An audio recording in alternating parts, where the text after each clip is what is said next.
सत्यधर्म गेला, त्रेतायुगामध्ये जे ध्यान धारणा होते ना ते त्या त्रेतायुगामध्ये गेले.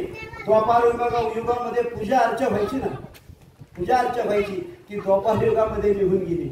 आणि आता कलियुगामध्ये फक्त एकच धर्म श्रेष्ठ झाला आहे, तो म्हणजे नामचिंतन, नामस्मरण. या नामस्मरण हे काय? चैतन्य स्वरूप आहे. हे नामस्वरूप जड नाही ना, चैतन्य आहे. त्याचा तुम्हाला नामदेवरायांना विचारा. नामदेवराय सांगतात, नामा म्हणे श्रेष्ठ ग्रंथ ज्ञान देवी आणि एक तरी होवी अनुभव. नामदेवराय सांगतात, याचा अर्थ दुसरं कोणी सांगत नाही असं नाही. नामदेवरायांचा अधिकार आहे. तो सगळ्यात श्रेष्ठ संत असतील तर कोण आहे? नामदेवराय. ज्ञानदेवरायांनी पाया रचला, नामदेवरायांनी त्याचा विस्तार केला, नाथ महाराजांनी त्याला खांबाने त्याला भक्कम असं मंदिराला आधार दिला, तुकोबरायच्या मंदिराचा कळस झाले, बहिणाबाईंनी ध्वज फडकवले. असं जे मन आहे ते तुम्हाला न आवडणारं मन आहे, सर्वसाधारण माणसाला आवडत नाही. त्याचं कारण आहे का तुम्हाला सांगतो.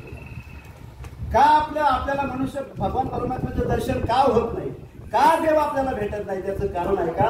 आपली बुद्धी ही मायेच्या अधीन आहे किंवा मायांकृत आहे, मनोमय आहे. मायामुळे ती आपली बुद्धी काय झालेली आहे, तिथं पोचत नाही ना तुझा. आणि मग त्या आपल्या बुद्धीचं जे धर्म आहे, मन बुद्धी चित्त आणि अहंकार,